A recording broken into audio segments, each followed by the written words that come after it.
ആന്റണി രാജു ഫലത്തിൽ അയോഗ്യനായി കഴിഞ്ഞിരിക്കുന്നു. നിയമസഭാ സെക്രട്ടേറിയറ്റിൽ നിന്ന് അങ്ങനെ തന്നെയാണ് വിശദീകരിക്കുന്നത്. അതായത് 2 വർഷത്തിലധികമുള്ള ശിക്ഷ നെടുമങ്ങാട് കോടതിയിൽ നിന്ന് ആന്റണി രാജുവിന് ഈ തൊണ്ടി മുതൽ കൃത്രിമം നടത്തിയ കേസിൽ ലഭിച്ചതോടെ തന്നെ ആന്റണി രാജുവിൻ്റെ നിയമസഭാ അംഗത്വം അസാധുവായിരിക്കുകയാണ്.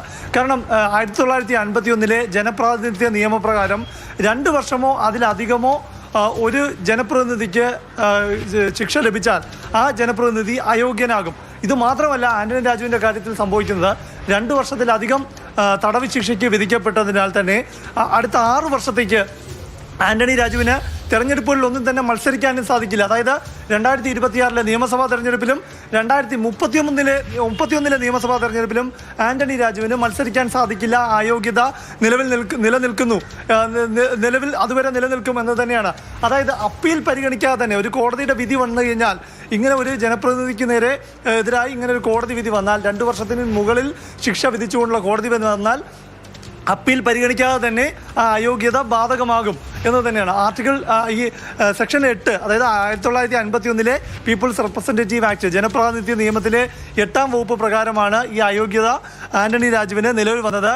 ഫലത്തിൽ ഈ നെടുമങ്ങാട് കോടതിയുടെ ശിക്ഷാവിധിയെ സംബന്ധിച്ച ഉത്തരവ് പുറത്തു വരുന്നതോടെ ആന്റണി രാജു അയോഗ്യനായി കഴിഞ്ഞിരിക്കുന്നു. ആന്റണി രാജു അയോഗ്യനായിരിക്കുന്നു. MLA പദവിയിൽ തുടരാൻ അയോഗ്യനല്ല എന്ന നിയമം കൂടി ബാധകമാവുകയാണ്. 3 വർഷം ശിക്ഷ ആന്റണി രാജു ഏറ്റുവാങ്ങുമ്പോൾ മന്ത്രി പദവിയിൽ ആദ്യ ടേം ആന്റണി രാജുവിന് ലഭിച്ചിരുന്നു. 2ാം ടേമിലാണ് ഗതാഗത മന്ത്രിയായി KB ഗണേഷ് കുമാർ പിണറായി സർക്കാരിൽ 2ാം സർക്കാരിൽ ഗതാഗത മന്ത്രിയായി അധികാരമേറ്റത്. ഒരു കക്ഷി മാത്രമുള്ള പാർട്ടികൾക്ക് 2.5 വർഷം വീതം മന്ത്രിസ്ഥാനം എന്ന ഒരു ധാരണയുടെ ഭാഗമായാണ് LDF-ൽ ആദ്യ ടേമിൽ ആന്റണി രാജുവും അഹമ്മദ് ദേവർകോവിലും മന്ത്രിമാരായത്.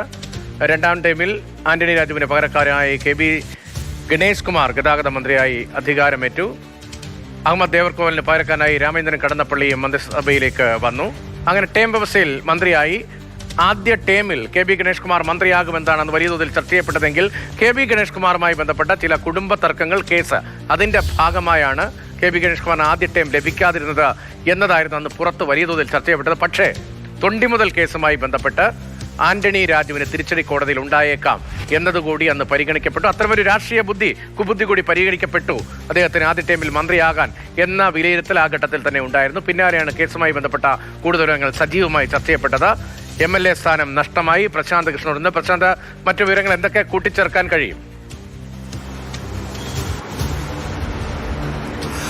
രതീഷ്, നിയമസഭാ സെക്രട്ടേറിയറ്റ് ഈ വിധിപ്പകർപ്പ് ലഭിച്ചു കഴിഞ്ഞാൽ ഉടൻ തന്നെ വിജ്ഞാപനം ഇറക്കും. അതായത് തിരുവനന്തപുരം സെൻട്രൽ മണ്ഡലത്തിൽ സെൻട്രൽ മണ്ഡലം ഒഴിഞ്ഞു, MLA അയോഗ്യനായി എന്ന സംബന്ധിച്ച വിജ്ഞാപനം ഇറക്കും. അതായത് അവിടെ MLA ഇല്ലാതായി എന്നത് സംബന്ധിച്ച വിജ്ഞാപനം ഇറക്കും. അതായത് ആന്റണി രാജുവിന് 2 വർഷത്തിൽ കൂടുതലുള്ള ശിക്ഷ കോടതി വിധിച്ചതോടെ തന്നെ, തടവ് ശിക്ഷ വിധിച്ചതോടെ തന്നെ അയോഗ്യത പൂർണ്ണമായിരിക്കുന്നു.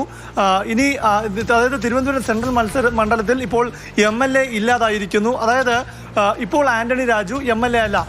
ഇത് നിയമസഭാ തെരഞ്ഞെടുപ്പിന് ഇനി കഷ്ടിച്ച് 4 മാസം മാത്രമാണ് സമയമുള്ളത്.